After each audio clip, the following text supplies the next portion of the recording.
Bom, gente, boa tarde a todos agora oficialmente. Hoje é dia, então, 14 de dezembro de 2021, 4 horas. Estamos aí dando continuidade aqui a uns nossos ciclos de seminários. A gente tinha o costume no departamento de ter seminários todas as terças-feiras, e isso acabou meio que morrendo com o tempo. A gente decidiu reativar agora de uma vez por todas. Esse é um dos pontos positivos, né, dessa via remota que a gente tem utilizado agora, que é conseguir trazer pesquisadores, professores aí de qualquer lugar do mundo com uma certa facilidade, né, sem custos, né? Então é uma alegria muito grande para a gente poder reabrir essa sequência de seminários aí com a professora Bárbara. Primeiro que é uma pesquisadora de altíssimo nível e nós temos um amigo e colaborador em comum, então os tópicos que ela vai falar hoje são de interesse para muitas pessoas aqui.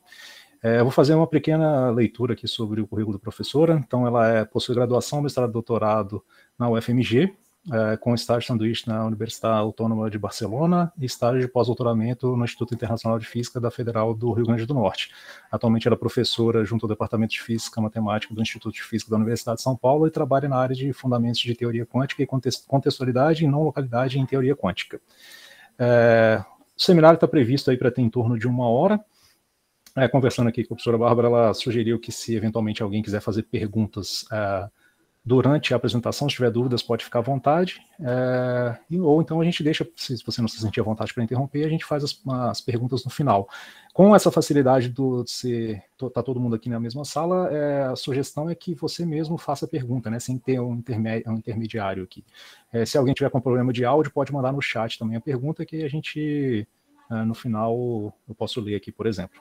Então, Bárbara, mais uma vez, muito obrigado. A palavra é sua, pode ficar à vontade. Obrigada, e obrigada pelo convite. É sempre um prazer falar um pouquinho sobre a minha pesquisa. Então, deixa eu compartilhar aqui a minha tela.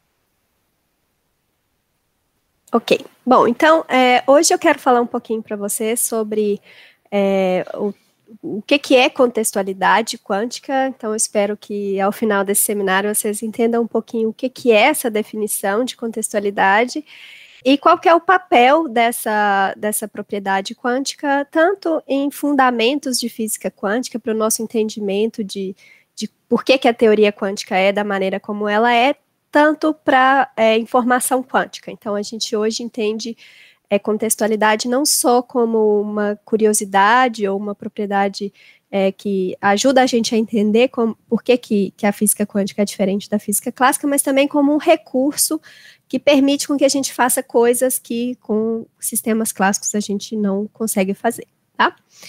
Ok. Então... Bárbara, posso te interromper? Me parece claro. Que a apresentação não está aparecendo, pelo menos não para mim. Tá, peraí.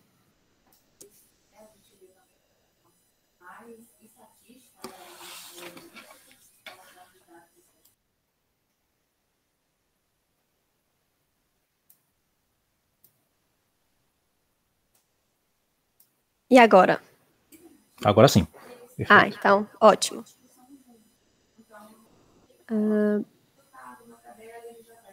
Pronto, então acho que agora vai.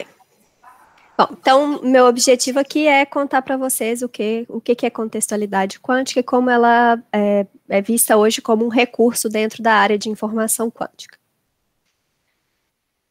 Ok, então, a primeira coisa, né, que a gente percebe quando a gente está estudando física quântica pela primeira vez é que ela é diferente da física clássica em vários aspectos. E um dos aspectos que mais chama a nossa atenção é que ela é intrinsecamente probabilística, né? Então, mesmo que eu tenha um conhecimento total sobre os graus de liberdade, o estado do sistema, etc., as previsões que eu posso fazer a respeito do comportamento do meu sistema são sempre probabilísticas, em geral, tá? E aí, quando a física quântica estava sendo desenvolvida, e sempre que a gente está aprendendo física quântica, a gente pode se deparar com a pergunta, né? Será que o mundo é realmente probabilístico? Então, será que isso é uma propriedade intrínseca da natureza que é bem descrita pela teoria? Ou será que é um problema da teoria, que a natureza não tem nada de probabilístico, mas a teoria é incompleta e por causa disso a gente precisa usar probabilidades? Tá? Então, a gente pode imaginar esse problema, né, um análogo a esse problema, se a gente pensar, por exemplo, no Mario. Então, o Mario já passou por todas as fases, já matou todos os bichos, já salvou a princesa, então ele está lá um pouco à toa e resolveu entender melhor por que, que o mundo dele funciona da maneira como ele vê, né, ele observa. Então, uma das coisas que existe no mundo do Mario são essas caixinhas com ponto de interrogação, e toda vez que o Mario dá uma cabeçada nessa caixinha, pode sair uma coisa diferente. Pode sair uma vida, pode sair uma moeda, pode sair um Yoshi. E, do ponto de vista do Mario, aquele fenômeno é sempre um fenômeno probabilístico, né? Então, o Mario pode se perguntar, será que o que determina o que vai sair ali daquela caixinha? Será que eu consigo prever isso de antemão? Bom, então a gente que está aqui de fora sabe que o comportamento dessa caixinha é determinado por um número aleatório que é obtido pegando uma função de um certo bit lá que está dentro do seu computador ou do seu videogame, etc. Então, se por acaso o Mario tivesse acesso a essa função e a esses bits que determinam o comportamento dessa caixinha, ele conseguiria prever antes de dar a cabeçada o que ia sair ali de dentro da caixinha. Só que o Mario não tem acesso a isso, então ele vai sempre ver aquele fenômeno como um fenômeno probabilístico. Mas ele pode, pelo menos em princípio, supor a existência dessa informação adicional, que não é acessível a ele, mas que pode ser acessível a uma outra pessoa, que vai determinar o que vai sair ali de dentro da caixinha. Então, a pergunta que a gente se faz ao se deparar com essas probabilidades na física quântica, é semelhante. Então, será que existe alguma informação escondida ali que eu não tenho acesso, mas que determinaria com certeza quais são os resultados de uma medição em um sistema quântico? Então, a frase mais famosa relacionada a esse problema é essa frase atribuída ao Einstein, né, que ele diz que está convencido de que Deus não joga dados, então é justamente uma afirmação que mostra, de certa forma, o quanto os físicos que trabalharam no desenvolvimento da física quântica estavam preocupados com essa questão. E um dos artigos mais famosos da nossa área é esse artigo aqui de 35, onde Einstein, Podolsky e Rosen, eles discutem exatamente essa questão. Se a descrição dada pela física quântica pode ser considerada completa ou não, e eles vão justamente no ponto dessa questão de probabilidades. Tá? E eu acho muito legal essa manchete aqui que saiu no New York Times, que eu acho que ela resume bem o ponto central da discussão, né? Então, os três, eles argumentam que a teoria é correta, né? Até então a gente não tem motivo nenhum para supor que a física quântica está errada nos limites onde ela pode ser aplicada, mas argumentam que ela é incompleta, né? Então, será que existe uma mais completa? Então, além do estado dado pela física quântica, a gente teria variáveis adicionais que eliminariam o uso de probabilidades na física quântica, né? Então, por causa de toda essa discussão, Einstein ficou famoso como, né, sendo um das pessoas que atacaram a física quântica e que ele estava super descontente com a maneira como a teoria, né, foi desenvolvida, e isso foi atribuído um pouco ao fato de que ele já estava velho, né, então ele era incapaz de aceitar as novidades que eram trazidas com a física quântica. Isso não é a maneira mais justa de falar sobre a posição do Einstein em relação a todas essas coisas, mas, independente disso, ele ficou famoso justamente por isso, né, e apesar de eu achar que toda essa discussão é um pouco injusta com ele, manchetes como essa aqui, elas resumem e vão exatamente ao ponto que eu quero tratar. Então, é por isso que eu coloco isso aqui. Tá? Então, esse possível completamento da física quântica ficaram conhecido como teorias de variáveis ocultas, porque seriam variáveis que seriam necessárias para uma descrição completa do meu sistema, mas às quais eu não tenho acesso, por isso, variáveis ocultas, né?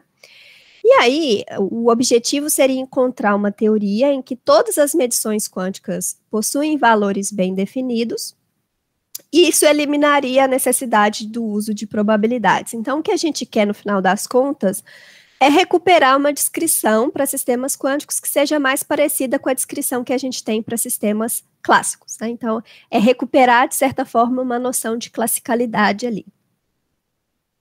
Bom, então, o primeiro a tratar desse problema de maneira mais formal foi o próprio von Neumann, no livro dele que lançou as bases matemáticas da física quântica que a gente usa até hoje.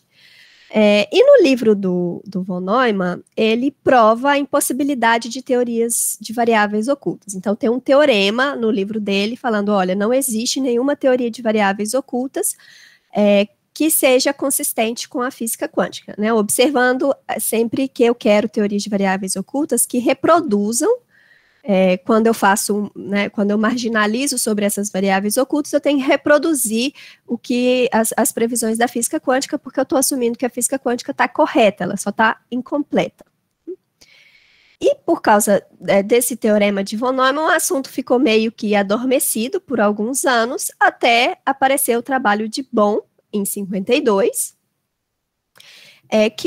e no trabalho do Bohm, a gente vê uma outra interpretação da física quântica, que é equivalente em termos das previsões, mas é justamente uma interpretação em termos de variáveis ocultas. E aí, quem vai se debruçar sobre esse problema, mais uma vez, agora, depois que surgiu o trabalho do Bohm, é o John Bell, e ele tem alguns artigos muito, muito legais sobre o assunto. Esse aqui é um deles, de 66, tem um outro de 64, que também é muito legal. Quem tiver interesse, eu super recomendo, porque são artigos muito gostosos de ler, e muito, muito bons, assim, que vão exatamente na alma do problema, então eu recomendo bastante, né? E nesses trabalhos, o Bell vai justamente tentar entender por que foi possível construir a teoria de variáveis ocultas do Bohm, sendo que havia sido provado anteriormente que essas teorias de variáveis ocultas eram impossíveis, né, pelo trabalho de von Neumann. Então, o Bell é quem percebe, né, que tinha uma prova de impossibilidade, mas depois o Bohm mostra um exemplo da possibilidade. Então, o que tinha de errado na prova de impossibilidade do von Neumann, né? Então, o que o Bell faz é mostrar qual que é o problema na prova de von Neumann. Era uma prova muito restrita, então ele só elimina uma certa família de teorias de variáveis ocultas, que é muito especial, então ainda sobra muita coisa ali dentro, inclusive a teoria de Bohm. E ele fornece uma prova alternativa mais simples, com as hipóteses corretas, para provar que uma certa classe de teorias de variáveis ocultas, que realmente tem uma noção de classicalidade ali dentro, que não é o caso da teoria de Bohm, é inconsistente com as previsões da física quântica. E o problema da prova de von Neumann é o fato de que o von Neumann assumiu que valia a linearidade da física quântica também para as teorias de variáveis ocultas, o que não necessariamente precisa ser verdade, né? Então, essa linearidade da física quântica é uma particularidade da física quântica e você pode, a princípio, pensar em teorias de variáveis ocultas que não necessariamente satisfaçam essa restrição. Então, esse aqui era o problema no trabalho de von Neumann. Ok, então, qual que é a estratégia do Bell, né, para mostrar que essas teorias de variáveis ocultas clássicas, em certo sentido, não são compatíveis com a física quântica, com as previsões da física quântica? Então, ele vai fazer o seguinte: primeiro, a gente vai traduzir essa ideia do que é ser clássico em hipóteses razoáveis sobre essa teoria de variáveis ocultas. Depois, o que o Bell faz é deduzir desigualdades que devem ser satisfeitas pela estatística obtida com teorias de variáveis ocultas, pelas previsões obtidas por essas teorias de variáveis ocultas que satisfaçam essas hipóteses aqui que a gente já listou, que são hipóteses aí do nosso mundo clássico. E aí o Bell mostra que essas desigualdades são violadas pela estatística obtida realizando medições em sistemas quânticos. Então, o Bell deriva uma dessas desigualdades, em especial. Depois disso, né, a gente já conhece, né, infinitas outras desigualdades. Hoje em dia a gente já tem uma visão muito mais moderna sobre isso, em termos de conjuntos convexos, etc. Não vou entrar em muitos detalhes aqui, mas a questão é que, por causa desse pioneirismo do Bell, todas essas desigualdades, independente se elas são a original do Bell ou qualquer outra derivada nesse contexto, ficaram conhecidas como desigualdades de Bell. Ok. Então, vamos entender quem são essas hipóteses razoáveis aqui das nossas teorias clássicas, tá? Então, para isso, primeiro a gente vai entender o cenário, o tipo de experimento o qual o Bell se debruçou, né? O tipo de experimento que interessava para ele. Então, esse tipo de experimento ficou conhecido como cenário de Bell.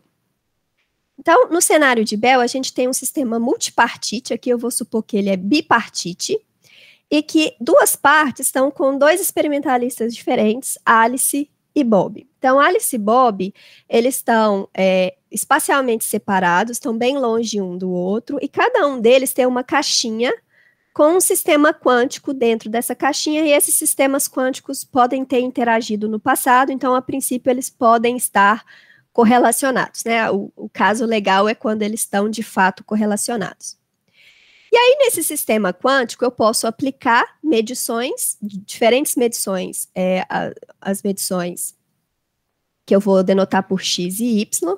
Aqui eu troquei, devia ser o x da Alice e o y do Bob, mas tudo bem. Então, a Alice pode fazer um certo conjunto de medições que eu vou indicar por x. Então, variando o x, eu vou variar sobre as possíveis medições que a Alice pode fazer. E o Bob pode fazer medições y, então se eu variar o y, eu vou variar as possíveis medições, a possível medição que o Bob pode fazer. E aí, cada medição que a Alice ou o Bob aplicar vai ter uma resposta. A medição da Alice eu vou indicar a resposta por Azinho, e a medição do Bob eu vou indicar a resposta por Bzinho. E no final das contas, eu quero saber qual é a probabilidade da gente obter a resposta A e a resposta B, dado que Alice mediu X e Bob mediu Y. Então, a gente tem aqui a descrição mais abstrata possível para um sistema físico. Eu não quero saber qual que é o estado particular, não quero saber qual que é a medição, eu não estou nem interessado em saber exatamente qual que é a teoria física que descreve o comportamento desses sistemas. A única coisa que me interessa aqui são essas distribuições de probabilidade, né? Então, para cada valor de x e y, tem uma distribuição de probabilidade sobre as possíveis respostas daquela medição conjunta, e é isso que vai descrever o meu sistema para mim. Então, uma descrição bem abstrata desse sistema. Ok, então agora o que eu quero saber é o seguinte: dado um conjunto de distribuições de probabilidade desse tipo aqui, será que eu consigo reproduzir essas probabilidades com uma teoria de variáveis ocultas clássica? Então, é essa a pergunta. Tá? E aí, o que eu quero dizer com clássico? Então, vamos definir a nossa noção de classicalidade aqui. Essa palavra é bem... Dizer que é clássico é uma coisa muito difícil de definir, então a gente tem uma definição precisa aqui do que a gente quer dizer com clássico.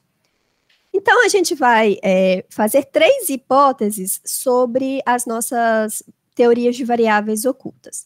A primeira delas é o realismo. E as medições, elas apenas revelam propriedades do meu sistema, que já estão pré-definidas, estão lá grudadinhas no meu sistema, uma propriedade intrínseca do sistema, a medição só revela para mim qual é aquele valor.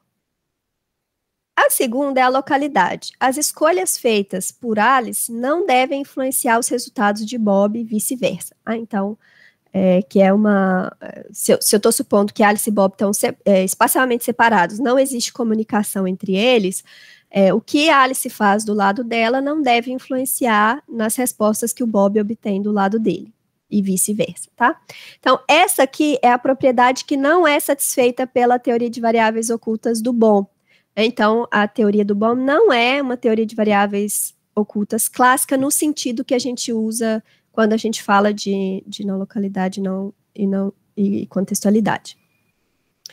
E a terceira hipótese que a gente vai fazer é o que a gente chama de liberdade de escolha, que Alice e Bob podem escolher à vontade os experimentos que eles vão fazer.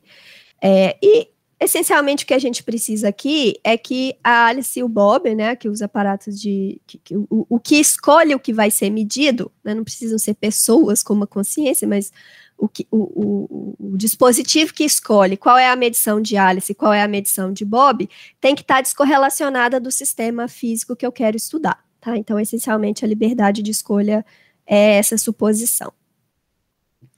Ok, então, o que a gente quer agora é verificar que restrições essas três hipóteses implicam sobre teorias de variáveis ocultas, tá? Bom, então, vamos pegar aqui um exemplo bem simples, é a desigualdade de Bell mais simples que existe, é a desigualdade CH-SH, por causa dos 4 físicos que desenvolveram essa desigualdade. E, nesse cenário, Alice e Bob têm cada um 2 medições possíveis, que eu vou denotar por 0 ou 1. Então, x igual a 0 é uma medição possível para Alice, x igual a 1 é outra medição. E cada uma dessas medições tem 2 respostas possíveis que eu vou denotar por mais ou menos 1. Então, cada parte tem 2 respostas, 2 medições, cada medição com 2 respostas possíveis. E aí, se eu supor que o meu sistema físico pode ser descrito por uma variável oculta, eu posso fazer essa continha aqui, que significa o seguinte. Então, eu vou chamar de A0 o valor que a variável x igual a 0, que o observável x igual a 0 tem, B0 o valor associado a B igual a 0, A1 é o valor associado a x igual a 1, e B1 valor associado a y igual a 1. Então, se eu estou em uma teoria de variáveis ocultas realista, todas essas coisas aqui, todas essas medições, x igual a 0, 1, y igual a 0 ou 1, tem valores bem definidos, e são exatamente esses valores bem definidos que estão aparecendo aqui nessa conta. Então, observem que para uma rodada, não faz sentido eu falar dessa quantidade aqui na física quântica, necessariamente, porque pode ser que x igual a 0 e x igual a 1 sejam medições incompatíveis. Então, eu não posso falar para o mesmo sistema de qual é o resultado de 0 e qual que é o resultado de 1.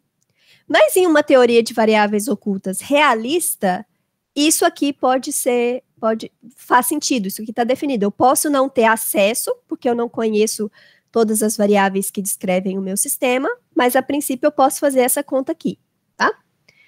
E aí, assumindo a localidade, eu posso colocar esse A0 em evidência, porque o valor de A0 é independente se o Bob está medindo 0 ou 1, então eu posso colocar isso aqui em evidência.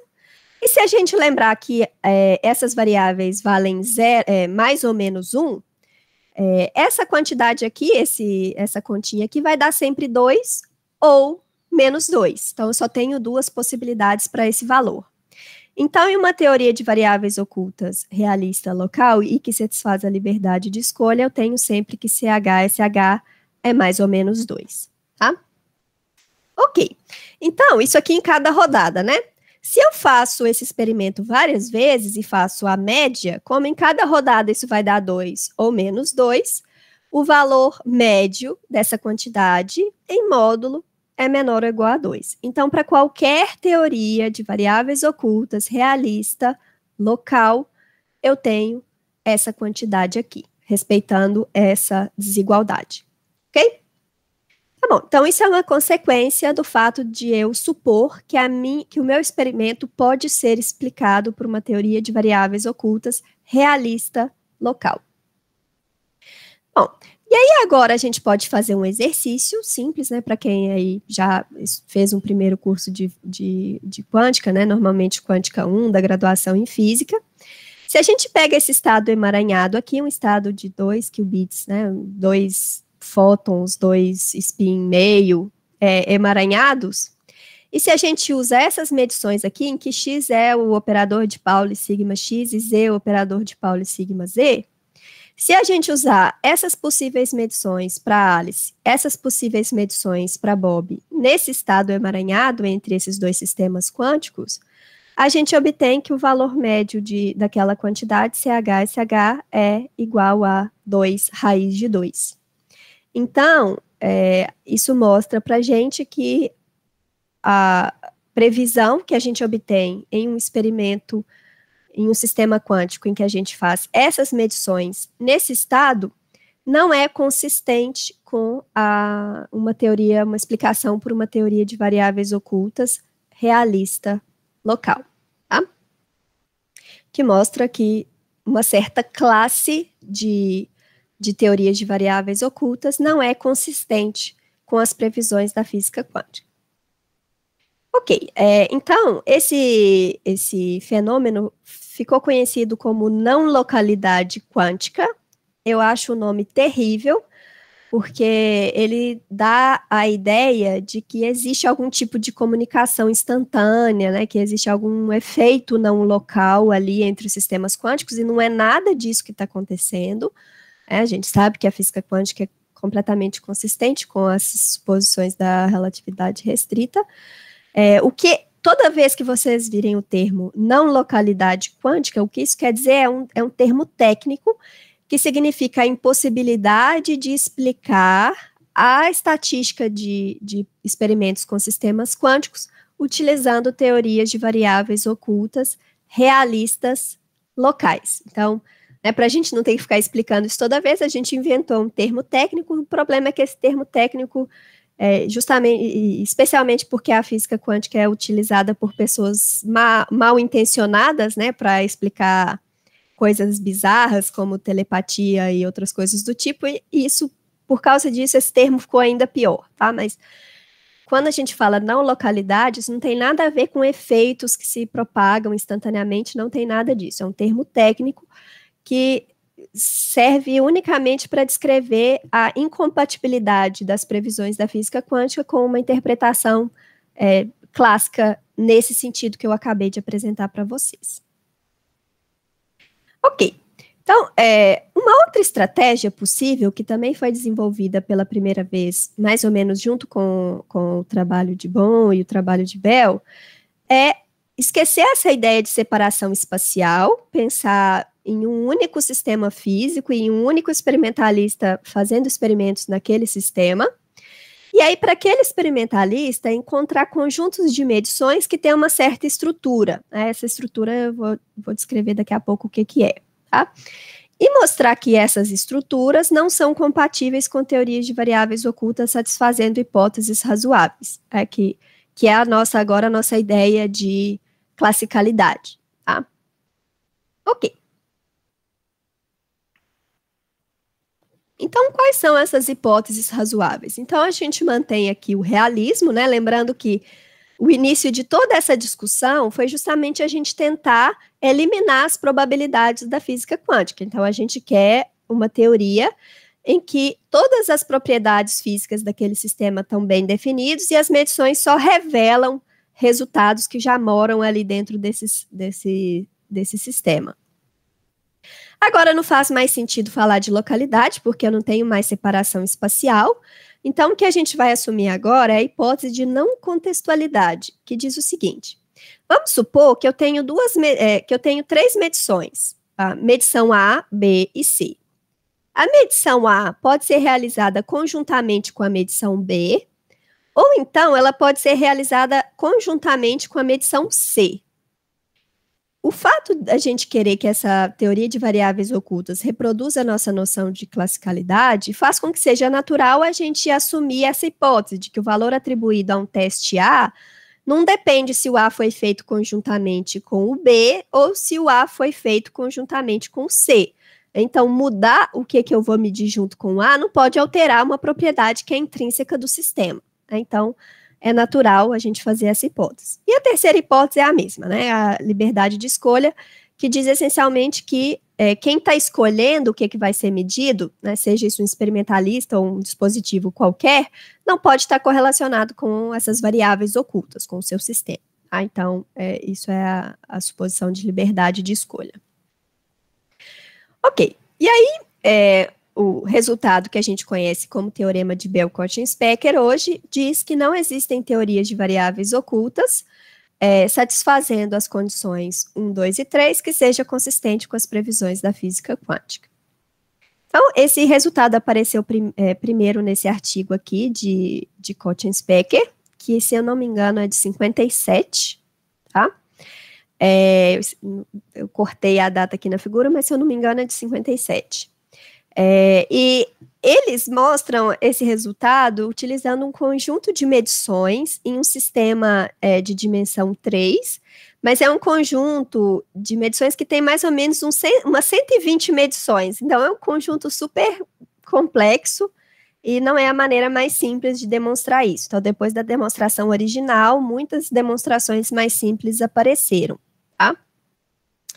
E o teorema ficou conhecido como teorema de Bell-Cauchy-Specker porque foi o Bell que percebeu essa suposição de não contextualidade, porque para o Cauchy e para o Specker, essa suposição era tão natural se você estava querendo reproduzir a física quântica com uma teoria de variáveis ocultas que recuperasse a ideia de classicalidade, que eles nem deixaram isso explícito, né? Então, foi o Bell que pontuou, olha, se eu tirar essa restrição, aí eu posso sim fazer teorias de variáveis ocultas. Mas essas teorias de variáveis ocultas, elas não recuperam a noção de classicalidade que a gente queria.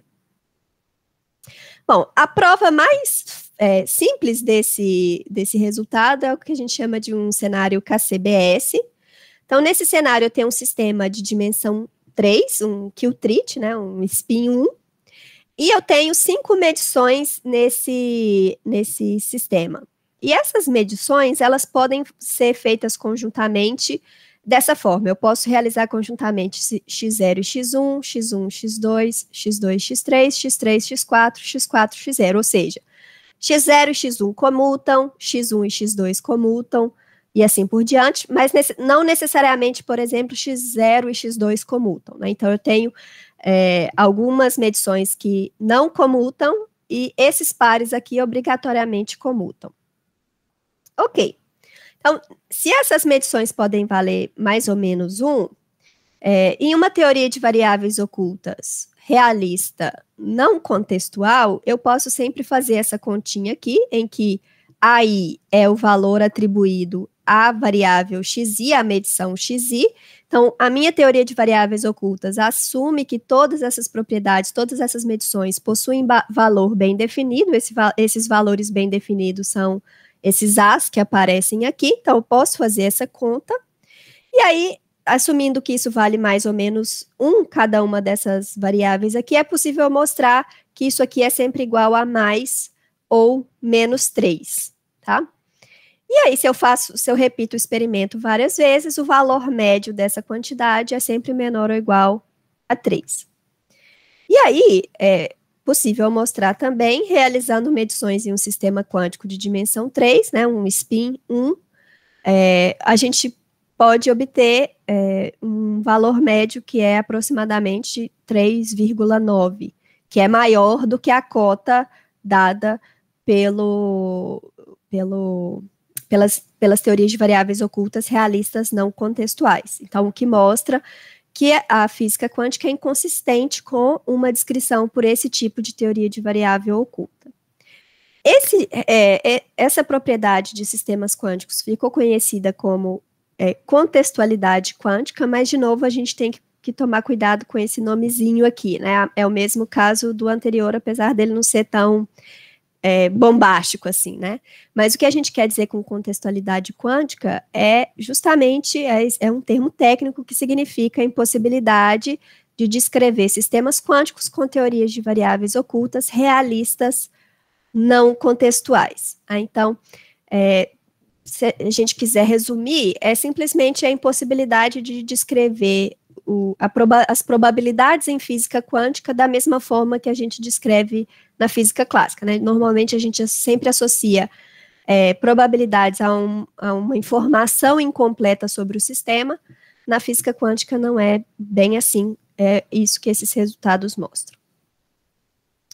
Ok, então isso é o que a gente chama de contextualidade quântica. Então, hoje em dia a gente tem uma visão bem mais moderna sobre tudo isso.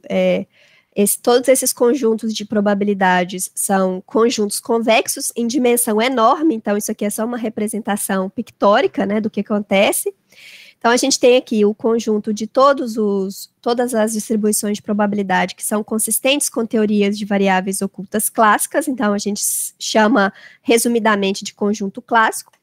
Esse conjunto grandão aqui, o azul mais o cinza, seria, a princípio, o conjunto de todas as probabilidades que são matematicamente possíveis, não necessariamente são realizáveis fisicamente, mas que o papel aceita, né, que a matemática permite. E a gente tem o conjunto das probabilidades obtidas com sistemas quânticos, uma coisa intermediária. Então, isso contém o conjunto clássico, mas tem esse pedacinho aqui a mais, que é justamente a prova do teorema de Bell-Cotin-Specker, mas que é menor do que o conjunto de todas as teorias possíveis. Então, o conjunto quântico está ali no meio do caminho. Ok. Então, agora que a gente já entendeu o que significa não localidade e o que significa contextualidade, vamos discutir um pouquinho por que esse problema é importante.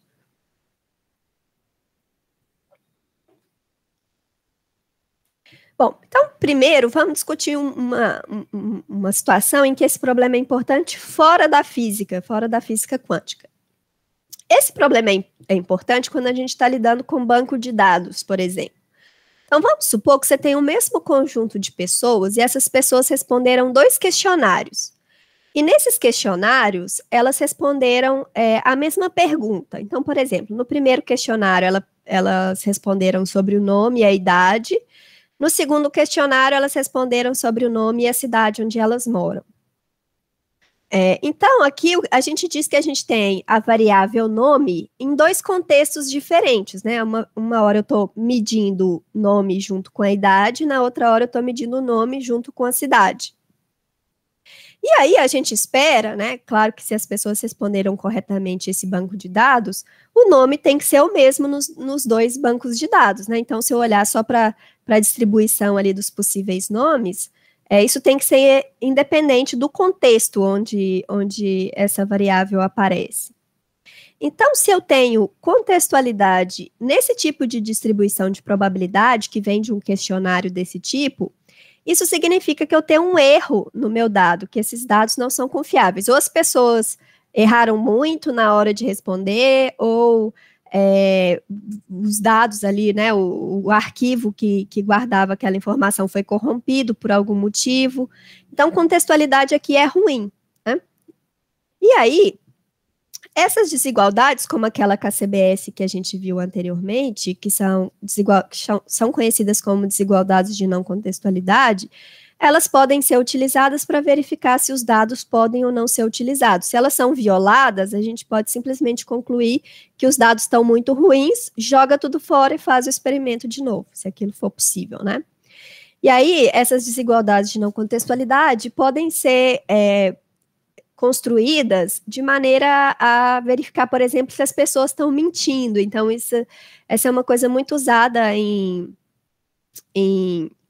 lógica, em problemas de comportamento humano, etc.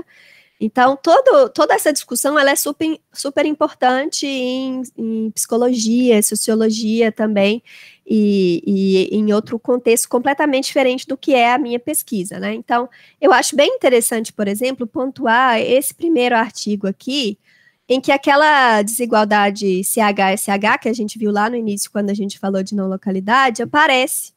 Só que o livro é de 1862, então o objetivo ali não era estudar sistemas quânticos, era justamente criar ferramentas para dizer para a gente se os dados que eu obtenho no experimento ou de alguma outra forma podem ser usados, se eles são confiáveis ou não, tá?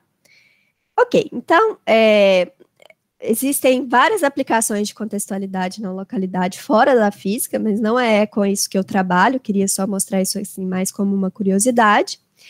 E agora vamos ver a importância dessas duas características dentro da física. Então, essas definições, essa discussão nasceu dentro de discussões de fundamentos de física, uma linha que vai mais para o lado de filosofia da ciência, e até hoje essa discussão ainda é muito ativa. Então, tem muita gente trabalhando com o papel dessas propriedades dentro de fundamentos de física, né? Então, primeiro que essas discussões, elas mostram para a gente que aquela proposta de completar a física quântica de modo a eliminar as probabilidades, ela não é muito possível, né? A não ser que você assuma outras coisas que são tão bizarras quanto como uma teoria de variáveis ocultas não local ou uma teoria de variáveis ocultas contextual. Então, a possibilidade de completar a física quântica da maneira proposta, que fosse recuperar aquela noção de classicalidade, implicaria que o conjunto quântico está contido dentro do conjunto obtido com teorias de variáveis ocultas, satisfazendo aquelas hipóteses, né? O que não é o caso, como mostrado por esses teoremas. Então, a primeira utilidade, vamos dizer assim, dessas duas propriedades dentro de fundamentos de física é justamente responder essa questão. Mas hoje, essas propriedades possuem outras utilidades, vamos dizer assim, dentro de fundamentos da física quântica. E um deles é a nossa vontade de entender de onde surgem os postulados da física quântica a partir de princípios físicos fundamentais. Então, assim, o sonho de consumo aqui seria a gente ter uma construção da física quântica que fosse parecida com a construção da relatividade restrita, por exemplo, né? Que você assume dois axiomas e a partir daqueles dois axiomas você deriva todas as consequências da teoria, né? Todas as propriedades da teoria. Então, será que a gente consegue fazer a mesma coisa para a física quântica? Será que a gente consegue encontrar princípios físicos que mostram para a gente que a gente precisa usar toda essa estrutura de espaço de Hilbert, ou que pelo menos dê uma motivação física para isso? Então, esse seria, né, o sonho de consumo, a gente está muito longe disso, tá? Então, um problema bem menor, mas que pode ajudar a gente a entender um pouco melhor, ou levar a gente mais próximo da solução, seria entender por que o conjunto quântico aqui, né, nesses cenários de Bell, e nesses cenários de contextualidade, por que o conjunto quântico é dessa forma aqui? Será que existe algum princípio físico que fala para a gente por que a gente não pode ter essas probabilidades aqui no mundo real, na natureza? Elas são permitidas matematicamente, mas as que a gente observa são só essas aqui.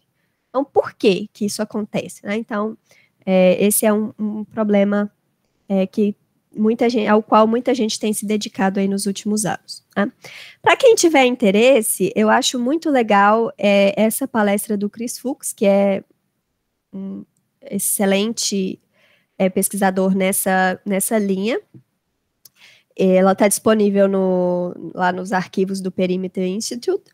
E dessa palestra, ele justamente fala sobre isso. Assim, será que a gente consegue entender por que a física quântica é contextual da forma que ela é, por que ela é não local da forma que ela é, que é justamente tentar entender por que aquela fronteira ali do conjuntinho quântico é daquela forma.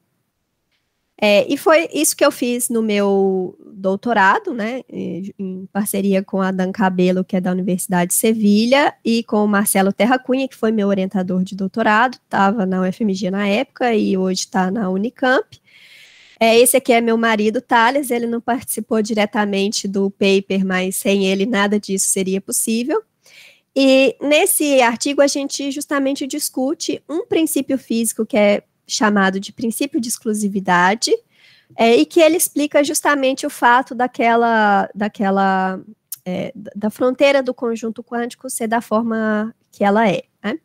Aqui eu não vou entrar em muitos detalhes, mas é claro que assim, a gente está muito longe ainda de realmente entender isso em termos físicos, justamente porque esse princípio de exclusividade aqui, ele não tem um apelo físico tão óbvio e tão claro como, por exemplo, os postulados da relatividade restrita. Então, não é satisfatório ainda, né? Mas é um passo rumo à solução desse problema. Ok, então, recentemente, né, além do papel de não localidade e contextualidade dentro de fundamentos da física, que ainda é muito importante e a comunidade que trabalha nisso ainda é muito ativa, a gente tem aplicações importantes dessas duas propriedades em informação e computação quânticas. Então, em uma das principais aplicações é o que a gente chama de self-testing ou de certificação de dispositivos quânticos. Então, se eu tenho um computador quântico ou se eu tenho um equipamento lá que produz números aleatórios ou qualquer coisa do tipo, eu quero garantir que aquele equipamento está funcionando da maneira como ele deveria. Então, que o estado do sistema que está lá dentro é realmente o estado que deveria ser preparado, e as medições que são realizadas são realmente as medições que deveriam ser realizadas por aquele dispositivo. Né? Essa não é uma tarefa fácil, justamente porque reconstruir o comportamento desses sistemas, simular isso, classicamente é super difícil, então é um problema bem custoso no sentido computacional mesmo da palavra, mas a gente pode, em várias situações, garantir o funcionamento do dispositivo usando não localidade e contextualidade, só olhando para as probabilidades obtidas, para a estatística obtida, se a gente usa aquele dispositivo ali. Né? Então, esse é um ramo da informação quântica que é conhecido como self-testing, e, por exemplo, coisas que estão aqui dentro, que não localidade implica que o estado do sistema é emaranhado, então isso já te garante a presença de emaranhamento ali, independente dos testes que são usados pela Alice e pelo Bob. E, por exemplo, se você tem a violação exatamente igual a 2 raiz de 2, se você tem um valor quântico chegando justamente no 2 raiz de 2, isso significa que você tem um estado maximamente emaranhado. E mais do que isso significa que as medições que são feitas são equivalentes àquelas medições do exemplo que a gente mostrou lá anteriormente. Então, essa não localidade aqui garante para a gente que o estado é emaranhado de uma forma específica, não pode ser qualquer emaranhamento, tem que ser um estado maximamente emaranhado, e também garante que as medições são, de fato, as medições que deveriam ser feitas. Tá? Ok, então, um outro problema muito interessante, importante, é a geração de números aleatórios, números genuinamente aleatórios. Então, já se conhecia um resultado associando não localidade com a geração de números aleatórios, e a gente teve também em 2013, de 2012 para 2013, a demonstração de geração de números genuinamente aleatórios com contextualidade, o que é melhor, porque gerar emaranhamento é um trabalho muito difícil, né? Então, qualquer um que já foi para o laboratório tentar gerar um estado emaranhado sabe que não é trivial. E enquanto que contextualidade tem as suas dificuldades também, mas é menos trabalhoso do que gerar emaranhamento. Então, para esse tipo de aplicação aqui, pode ser mais vantajoso usar a contextualidade. Então, o que está por trás aqui? Então, a impossibilidade de escrever uma teoria realista local para explicar a estatística obtida usando aquele dispositivo implica que ninguém pode ter uma cópia daqueles resultados, né, daqueles testes. E por isso eu tenho que aqueles resultados correspondem a números genuinamente aleatórios. E a mesma coisa se eu substituir uma teoria, a localidade por não contextualidade. Então, a impossibilidade de escrever uma teoria realista não contextual implica que ninguém pode ter uma cópia dos resultados dos testes obtidos com determinado sistema quântico. Ok. Então, além dessas aplicações em informação quântica, a gente também tem aplicações em computação quântica. E, por exemplo, nesse artigo, que é um dos artigos mais importantes da área, mostra a relação de contextualidade com o que a gente chama de computação quântica baseada em estados mágicos, tá? Então, o que quer dizer isso, né? O que é essa computação quântica baseada em estados mágicos? Então, um dos problemas, para quem não sabe, um dos problemas cruciais em computação quântica hoje em dia é justamente implementar códigos de correção de erros. E os códigos de correção de erros que a gente tem, teóricos, né, hoje em dia, eles se baseiam na utilização do que a gente chama de unitárias e medições de Clifford, que são um conjunto bem mais restrito de unitárias, né, de portas lógicas quânticas e de medições quânticas, que possibilitaria a implementação de códigos de correção de erros. Mas o problema é que, se a gente se restringe a esses conjuntos de Clifford, a gente perde a universalidade da computação. Então, para recuperar a universalidade, eu preciso usar como input do meu computador quântico estados especiais, né, que contêm emaranhamento ali, né, são estados de muitos qubits bem emaranhados, e esses estados que permitem recuperar a universalidade da computação são conhecidos como estados mágicos, né? De novo, aquela escolha ruim de nome. Eu tenho um amigo que estava trabalhando nesse assunto, ele foi publicar um paper na PRL sobre o assunto, e a PRL reclamou que tinha mágica demais. A palavra mágica aparecia muitas vezes num paper, né, sério, numa revista séria como a PRL, mas o termo técnico acabou pegando como sendo estados mágicos mesmo, né? E a criatividade do pessoal não para por aí, eles definiram um quantificador de mágica que chama mana, tá? Ok, e esse resultado aqui então, é um de vários outros trabalhos desse grupo, né, que trabalha com computação quântica baseada em medida. Então, um outro modelo de computação quântica em que eu começo com um cluster, né, um conjunto de vários qubits, todos eles um estado inicial já pré-fixado. E aí eu vou realizar medições conjuntas nesses qubits, e essas medições conjuntas é que vão me levar à resposta da minha computação. E também a gente já sabe que contextualidade é um recurso também nesse tipo de modelo de computação quântica. Então, esses resultados recentes mostram para a gente que contextualidade não é só importante em fundamentos, mas que também é importante para aplicações práticas. Tá? Então, depois de todos esses resultados, a gente vê que contextualidade, na verdade, nesse cenário, é bom, porque a contextualidade está relacionada às vantagens que sistemas quânticos podem ter em relação a sistemas clássicos. Né? Então, agora a contextualidade aqui é vista como um recurso, e por isso uma boa parte da comunidade gastou um tempinho para tentar estudar a contextualidade desse ponto de vista de teorias de recurso. Ok, então o fato da gente ter esses pontinhos aqui que estão fora do conjunto clássico é justamente o que permite a gente ter vantagens, né, nesses protocolos de informação e computação quântica em relação ao que a gente tem aqui dentro. Ok, então com isso eu encerro o meu seminário, estou aberta a perguntas. Queria agradecer aqui todos os membros do meu grupo, que infelizmente agora estamos nos reunindo só assim. Tem alunos que eu não vi pessoalmente até hoje, eles começaram no grupo já há quase 2 anos e até hoje eu não conheço eles pessoalmente. O Gustavo é um caso desses. E obrigada mais uma vez pelo convite. Tá ótimo. Gente, bom, se fosse num seminário presencial, provavelmente a gente aplaudiria, né? Mas tá difícil por agora, né?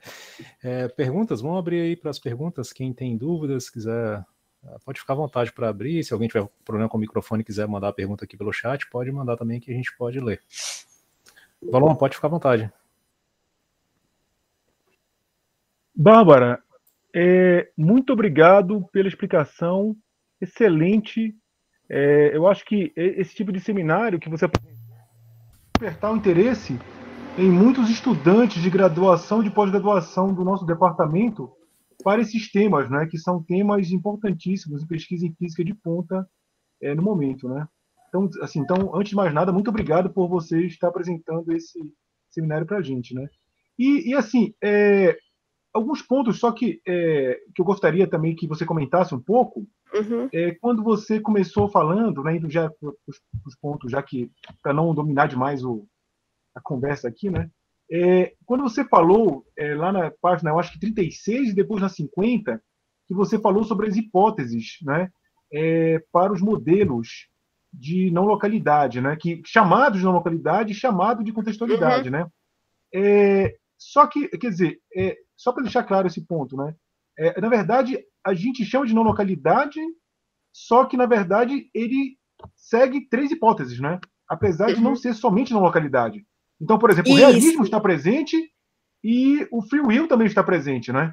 Aí as pessoas insistem muitas vezes na literatura em dizer que se viola, só viola não localidade, quando na verdade você tem o realismo também, né? Você poderia falar mais um pouco sobre isso? Claro, obrigada. As desigualdades de Leggett, né? São específicas para tratar de realismo, né? Exatamente. Então, ótimo aí o seu comentário, muito bom, é um ponto que eu não toquei aqui, mas que é importante. Então, por que ficou com esse nome não local, né? Porque você começou com a ideia de recuperar o realismo. Então, eu acho que, assim, tem muita gente hoje que acho que, assim, para muitas pessoas, as pessoas preferem abandonar a ideia de realismo, mas tem muita gente que ainda gosta de se atrelar ali ao realismo, então elas preferem abrir mão da localidade, né? Então, a única coisa que o teorema prova é que você não pode ter as 3 coisas ao mesmo tempo. Agora, se você quer ainda assim criar uma teoria de variáveis ocultas, você pode criar uma teoria de variáveis ocultas desde que você abra mão de uma dessas 3 coisas. Então, você pode abrir mão do realismo, que eu acho que está mais parecido com a nossa interpretação usual da física quântica, né, que é justamente ter essas probabilidades e essa ideia, né, de que a resposta é criada pelo processo de medição e não que é uma coisa intrínseca do sistema que é só revelada. Mas se você ainda é muito fã do realismo, você pode abrir mão da localidade, que é o que acontece, por exemplo, na teoria do bom. A teoria do bom é realista, não local. Né? E ainda você pode querer ter essas 2 coisas e abrir mão da liberdade de escolha, que são teorias que as pessoas conhecem como superdeterministas. E tem seus advogados também, as teorias superdeterministas, né? Eu tô mais na onda de abrir mão do realismo mesmo, não quero, não faço questão de ter teorias de variáveis ocultas reproduzindo os meus resultados, mas você vai achar advogados para as 3 possibilidades, né? Você pode abrir mão do realismo, abrir mão da localidade ou da liberdade de escolha. E a mesma coisa, de maneira análoga, você tem a mesma coisa para contextualidade, né? Você pode criar teorias de variáveis ocultas compatíveis, consistentes com a física quântica, desde que elas não, só que elas não podem ser ao mesmo tempo essas 3 coisas. Então, você tem que abrir mão de uma delas. Tá bem lembrado aí, Valon. Não, excelente, Bárbara. Muito obrigado por esse ponto, né? Que a gente, inclusive, vê aqueles trabalhos, por exemplo, muitas vezes do Gizan, cujo grupo é gigantesco, é famosíssimo, mas que muitas vezes soltavam aqueles artigos que ficavam parecendo que você conseguia, de alguma forma, estudar comunicação à distância, porque você abria a mão na não localidade, né? E meio forçando a mão nesse tipo de interpretação não tem sentido, né? Quando você olha só a desigualdade em si, né? Assim, infelizmente, até pelos próprios pesquisadores da área, a gente tem muito problema no que é dito, né? Especialmente quando vai tentar explicar isso para o público, né? Então, por exemplo, aquele experimento o experimento, né? Não sei, acho que quem não é da área não sei se tá a par, né? Mas em 2015 a gente teve uma série de 3 experimentos que pela primeira vez comprovavam, né, essa violação de desigualdades de Bell, que a gente diz sem loopholes, então, assim, sem problemas no experimento, né, era realmente o experimento perfeito. E o primeiro desses experimentos foi feito em Delft, na Holanda, e a entrevista do chefe do laboratório, ele diz justamente isso, não, agora a gente provou definitivamente a ação fantasmagórica à distância. Mas exatamente. Não é isso, não é isso, sabe? Não tem nada disso, não tem nenhuma ação fantasmagórica à distância. Mas aí vai do que, né? Às vezes a pessoa tá muito, realmente, ela quer que explicar aquilo tudo com teorias realistas, aí sim você precisa de abrir mão da localidade, mas a gente vê, assim, essas coisas, inclusive, em gente muito importante da própria área, né, mas eu sempre falo, assim, toma cuidado nessas afirmações, porque todas essas coisas têm um significado técnico muito preciso, a gente precisa entender ele bem, para não falar essas bobagens em público, né, a gente sempre está correndo esse risco aí. Tá, Jó. Então, por isso que é mais importante ainda o seu seminário, exatamente para nos ajudar nesse ponto. Agora, um outro ponto, né, seria na página 78, quando você falou um pouco sobre recurso, quando você mostrou um artigo, na verdade. Você poderia falar um pouquinho mais para a gente sobre essa história de recurso em mecânica quântica que as pessoas vêm falando tanto? Tá bom. Então, acho que isso é um pouco dessas hypes aí que a gente tem na ciência, né? E uma das últimas que a gente teve em quântica foi justamente essa utilização de teorias de recurso para lidar com diferentes propriedades físicas. Então, acho que para nós, né, Valon, que estamos acostumados aí um pouco mais com essa área de informação quântica, a teoria de recurso que a gente já nasce sabendo, né, desde lá das nossas primeiras iniciações científicas e tal, é o emaranhamento. Então, a gente sabe que emaranhamento é um recurso para a informação quântica, e aí você vai ter, para construir uma teoria de recursos, você precisa de 3 coisas. Primeiro, do que a gente chama de objetos, que são as entidades físicas lá que podem ou não conter o recurso. A gente precisa de transformações, que são operações que eu posso aplicar sobre os objetos que não criam aquele recurso, a gente chama de operações livres. E, por último, a gente precisa de quantificadores, né, que vão dar uma noção quantitativa de quanto recurso um determinado objeto contém. Então, para quem está um pouco mais familiarizado com o emaranhamento, os objetos são estados quânticos e eu tenho a divisão entre estados separáveis e estados emaranhados. Estados separáveis são os estados livres, que a gente chama, eles não têm nenhum recurso. E a gente tem os estados emaranhados, que são os estados úteis, né, que contêm aquele recurso que me interessa. As transformações são o que a gente conhece como Local Operations e Classical Communication, são as famosas LOCC, que são manipulações que eu posso fazer no estado quântico que não criam emaranhamento, então essas seriam as operações mais famosas. E aí a gente tem um zoológico de quantificadores, né? Tem entropia de emaranhamento, negatividade, etc. E aí essas teorias de recurso são simplesmente uma formalização matemática dessa ideia, que tem esses 3 pilares, né? E aí você vai buscar teorias semelhantes para outras quantidades físicas, E aí tem várias, né? Tem isso aplicado em coisas de termodinâmica, a própria não localidade, contextualidade, coerência, e por aí vai. Tem um review bem interessante sobre essas teorias de recurso para sistemas quânticos. Me manda um e-mail se você estiver interessado, que eu te mando esse review, é bem legal. Porque beleza, ele Bárbara. Meio que dá uma passeada sobre essas diferentes teorias de recurso dentro da física quântica. E aí, assim, o que motiva a teoria de recursos para contextualidade, na qual eu trabalhei um pouco, né, ajudei um pouco a desenvolver essas definições matemáticas aí da teoria de recursos, são justamente esses trabalhos aqui, né, que mostram a utilidade de contextualidade como um recurso para a computação quântica.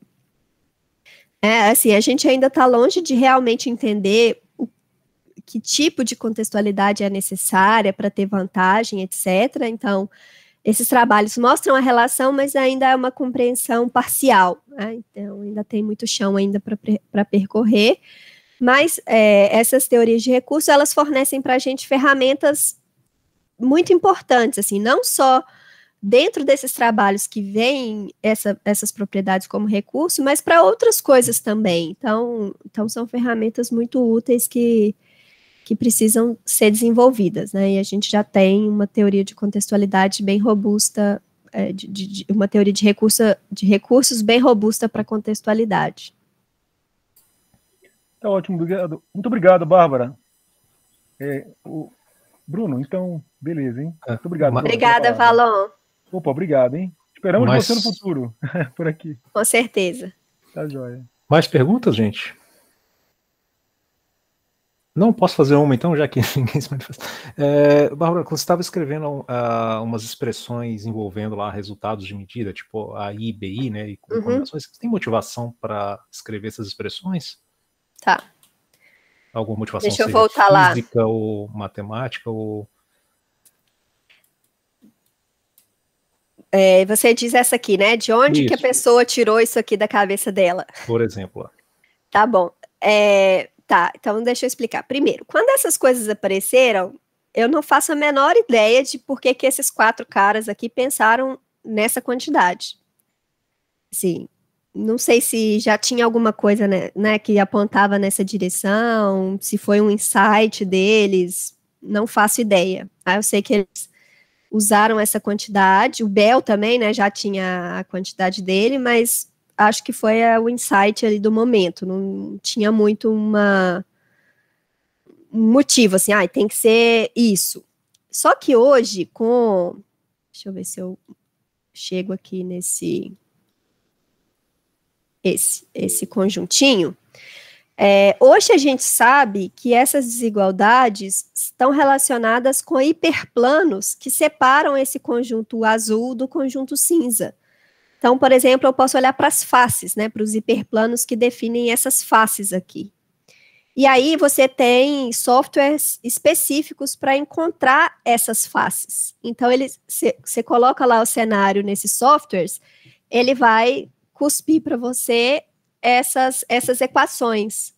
Então, hoje em dia a gente já sabe de onde elas vêm. Agora, como que essas pessoas que fizeram os primeiros trabalhos pensaram nisso, eu não tenho a menor ideia. Acho que é por insight mesmo, ou tentativa e erro, né? Você vai fazendo ali 1000 vezes até achar alguma coisa que dá certo. Mas hoje a gente já entende de onde que elas vêm, né? Tem essa interpretação geométrica e a gente consegue derivar elas a partir da informação sobre o cenário. Perfeito. Tá ótimo. Acho que o Rodrigo levantou a mão, Rodrigo. Sim.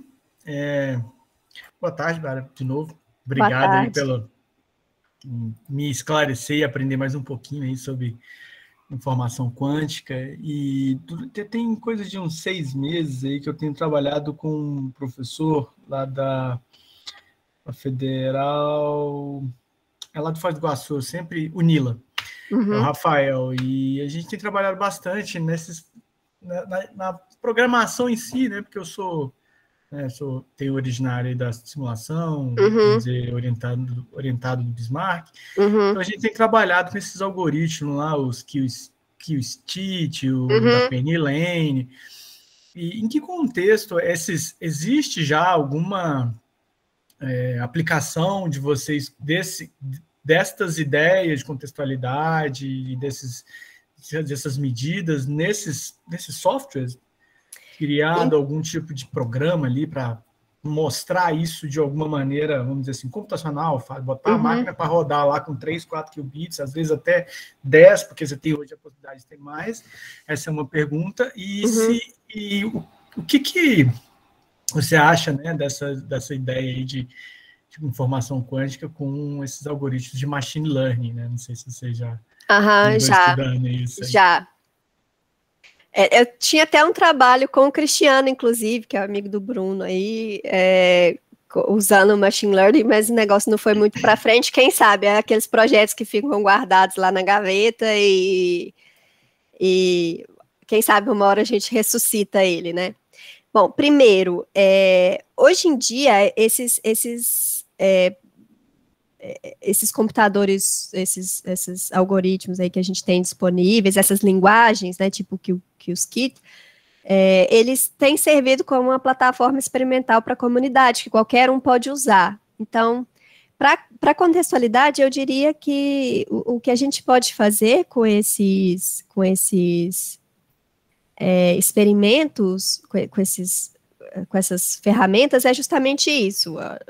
Né, eu tenho aqui a minha teoria, será que eu consigo implementar isso nesses computadores? Eu nunca vi um exemplo desse tipo para trabalhos de contextualidade não localidade ainda, eu já vi mais para sistemas de muitos corpos, sistemas quânticos abertos, mas é uma coisa a se pensar, assim, certamente dá para a gente usar as coisas desse tipo, mas não tem nada já feito assim específico, né, tipo, precisa de ter e tal.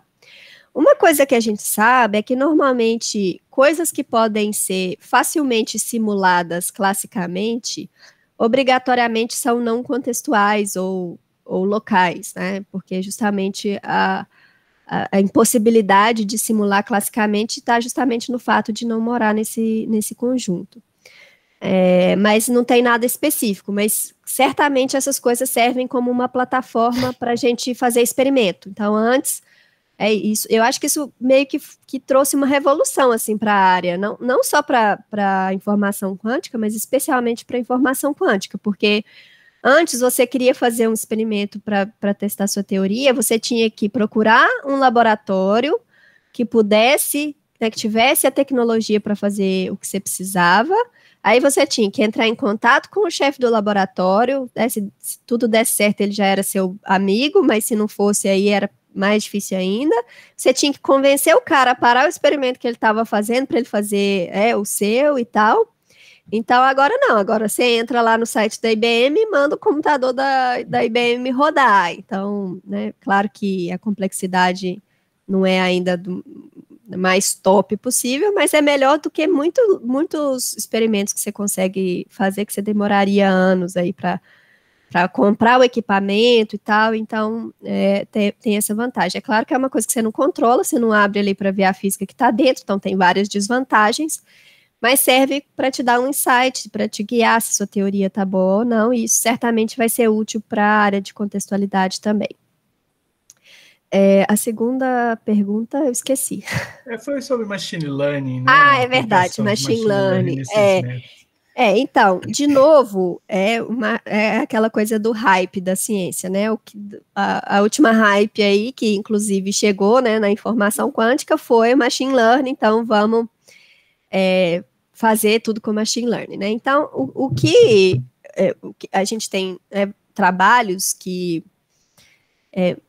implementam machine learning para fazer a diferenciação entre esse conjunto e esse conjunto aqui. Então, você treina a máquina e para ver se a máquina te diz se está aqui ou não. E aí, você que trabalha com isso sabe que a máquina vai fazer com uma precisão enorme, né? Porque é justamente para isso que a coisa serve.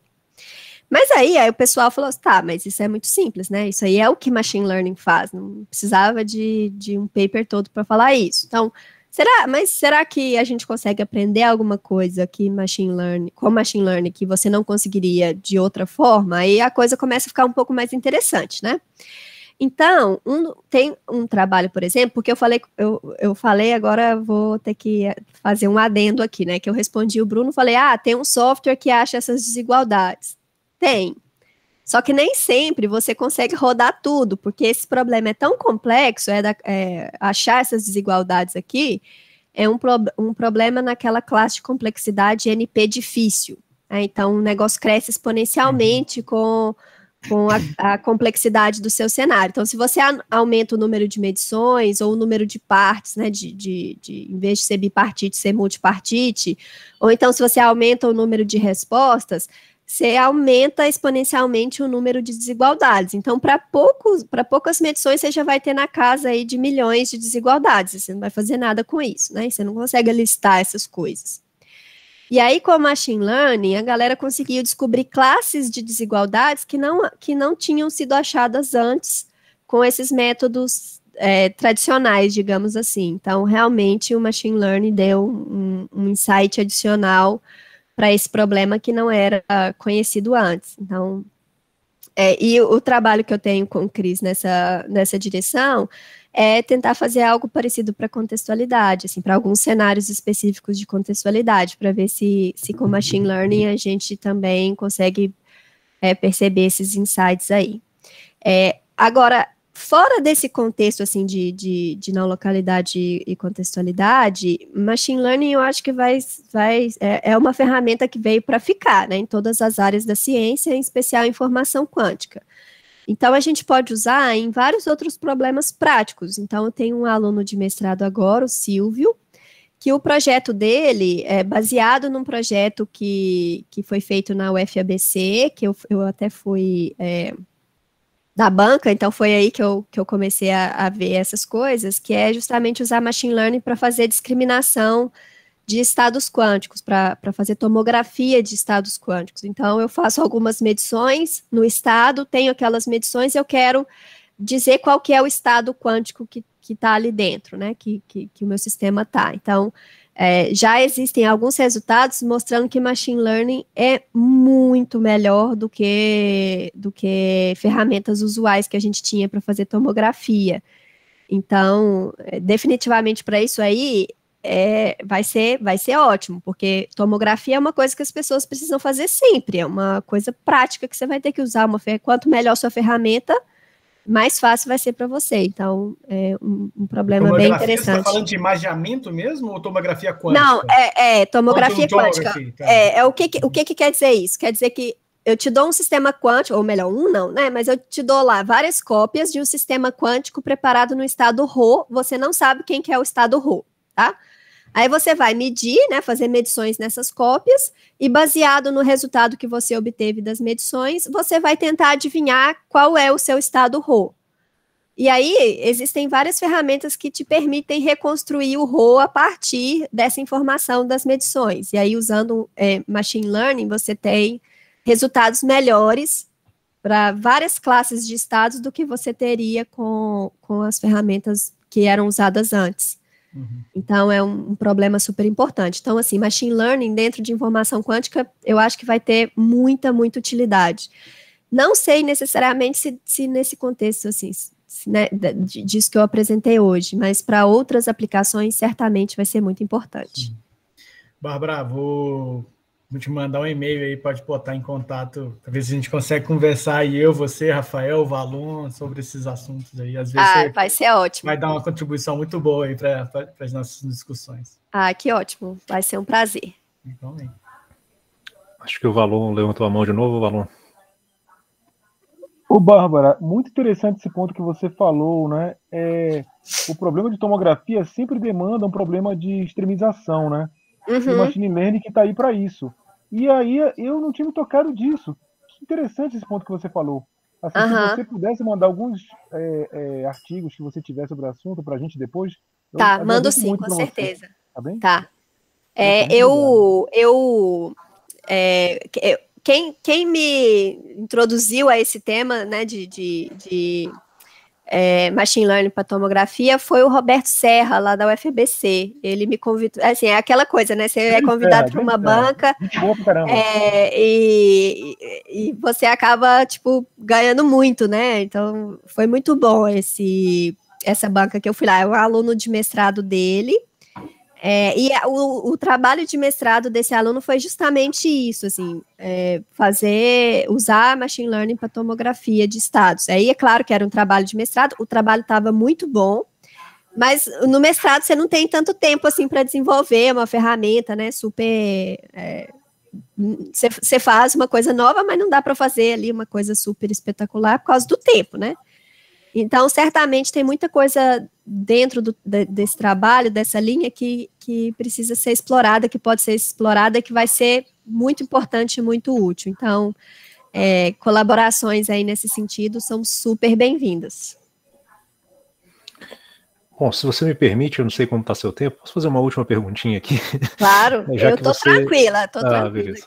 Já que você mencionou tomografia, bem no seu primeiro ponto de partida, assim, foi tomar uma certa probabilidade condicional, né? E não, tem esses trabalhos de testemunho de dimensão, então meio que você consegue, supostamente, assim, reconstruir o espaço de Hilbert que seu sistema vive, mas de certa forma a gente cai nessa interpretação de Copenhague, né? Usual, assim. Então talvez não tenha sentido, não sei, todo esse trabalho de tentar pensar em novas interpretações talvez meio que perca sentido se você consegue reconstruir aquele espaço de Hilbert onde o seu sistema descreveria aquela certa probabilidade, né? Então, não sei se isso...